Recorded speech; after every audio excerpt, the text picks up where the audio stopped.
দেশের প্রধানমন্ত্রী সফরের আরও তথ্য জানাতে যুক্ত হচ্ছেন শ্রীমঙ্গল থেকে সহকর্মী মোহাম্মদ হুসাইন।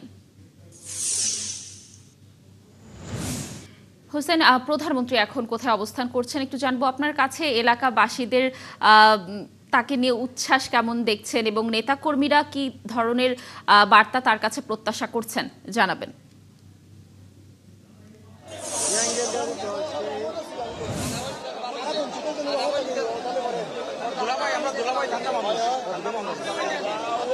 লাবণী, ২১ বছর পর মৌলভীবাজারের শ্রীমঙ্গলে আসছেন প্রধানমন্ত্রী তারেক রহমান। নির্বাচিত হবার পর তার এটি প্রথম সফর। বলা যায় যে এই সফরকে ঘিরে কিন্তু এখানকার সাধারণ মানুষের মধ্যে ব্যাপক উচ্ছ্বাস রয়েছে। আপনি আমার ক্যামেরায় লক্ষ্য করছেন যে আষাঢ়ের বৃষ্টি বৈরী উপেক্ষা করে কিন্তু সাধারণ মানুষ ঠায় দাঁড়িয়ে আছেন, এই বৃষ্টিতে ভিজছেন। প্রধানমন্ত্রী তারেক রহমান আসবেন এবং তাকে এক নজর দেখবেন, তার বক্তব্য শুনবেন।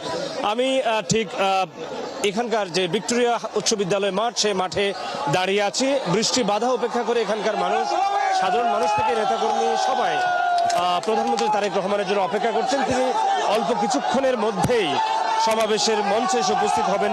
আপনি জানেন যে প্রধানমন্ত্রী বিএনপি তার নির্বাচনী ইশতেহারের 9টি গুরুত্বপূর্ণ ইশতেহারের মধ্যে প্রতিশ্রুতির মধ্যে কিন্তু বলা যায় যে এটি অন্যতম প্রধান প্রতিশ্রুতি ফ্যামিলি কার্ড, যেটি নির্বাচনের ফল বদলে দিয়েছিল। এবং সেই ফ্যামিলি কার্ড বিতরণ কর্মসূচি নির্বাচিত হওয়ার পর কিন্তু 10 মার্চ প্রথম শুরু করেছিলেন। এরপরে আজকে তৃতীয় ধাপের ফ্যামিলি কার্ড বিতরণ কর্মসূচির উদ্বোধন করবেন এখানে আপনার মির্জাপুর ইউনিয়নের সুবিধাভোগী 10 জনের মধ্যে প্রতীকীভাবে দেওয়া হবে। এবং আজকের উদ্বোধনের মধ্য দিয়ে কিন্তু তৃতীয় ধাপের ফ্যামিলি কার্ড বিতরণ কর্মসূচি শুরু হবে। ভিক্টোরিয়া উচ্চ বিদ্যালয়ের মাঠে আমরা আছি।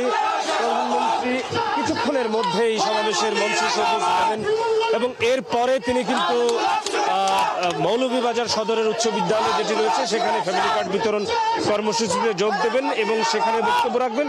পরে ডোসা রিসোর্টে সেখানে তিনি নেতাকর্মীদের নিয়ে একটি মত বিনিময় সভা অংশ নেবেন এবং এরপরে তিনি আজকে রাতেই ঢাকায় ফেরার কথা রয়েছে। তবে আমি এখানকার সাধারণ মানুষের সাথে কথা বলে যেমনটা জেনেছি, তাদের এখানে যারা উপস্থিত হয়েছেন অধিকাংশই বলা যায় যে বেশিরভাগই চা শ্রমিক এবং চা শ্রমিকদের জীবনমান উন্নয়ন করা এবং তাদের শ্রমের যে ন্যায্য মজুরি আদায় করা সেটি তাদের প্রত্যাশা।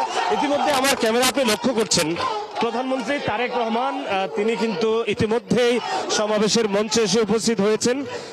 তিনি জনতার উদ্দেশ্যে হাত উঁচিয়ে অভিবাদন গ্রহণ করছেন এবং আষাঢ়ের এই বৃষ্টি বৈরী উপেক্ষা করে তাকে এক নজর দেখবার জন্য সাধারণ মানুষ থেকে নেতাকর্মীরা এখানে ঠায় দাঁড়িয়ে আছেন। এরই মধ্যে প্রধানমন্ত্রী তারেক রহমান সমাবেশের মঞ্চে এসে তিনি আসন গ্রহণ করেছেন। প্রধানমন্ত্রী তারেক রহমান বক্তব্য রাখবেন। এখানকার মানুষের ব্যাপক প্রত্যাশা রয়েছে, উন্নয়নের প্রত্যাশা যেমন রয়েছে সে এবং এখানে যেহেতু বলা যায় যে শ্রীমঙ্গলকে চায়ের রাজ্য বলা হয়, চা শ্রমিকদের জীবনমান উন্নয়ন করা এবং তাদের ন্যায্য মজুরি সেটি কিন্তু তাদের বড় প্রত্যাশার জায়গা। তারই অংশ হিসেবে প্রধানমন্ত্রীর কাছ থেকে তেমনই প্রতিশ্রুতি তারা প্রত্যাশা করছেন। তো লাবণী, আসলে বলা যায় যে ফ্যামিলি কার্ড বিতরণের মাধ্যমে নারীর ক্ষমতায়ন এবং নারীর আর্থিক এবং সামাজিক নিরাপত্তা নিশ্চিতের লক্ষ্যে যে ফ্যামিলি কার্ড বিএনপি তার নির্বাচনী ইশতেহারে দিয়েছিল, তারই অংশ হিসেবে বাস্তবায়ন প্রক্রিয়ার মধ্য দিয়ে এই তৃতীয় ধাপের ফ্যামিলি কার্ড বিতরণ কর্মসূচির উদ্বোধন করবেন আজকে প্রধানমন্ত্রী। এখানে সাধারণ মানুষের উদ্দেশ্যে বক্তব্য রাখবেন। এছাড়া এখানকার মানুষের যে জনপ্রত্যাশা, এখানকার মানুষের যে উন্নয়নের প্রত্যাশা, সেটি নিয়েও প্রধানমন্ত্রীর কাছ থেকে তারা প্রত্যাশা রাখছেন।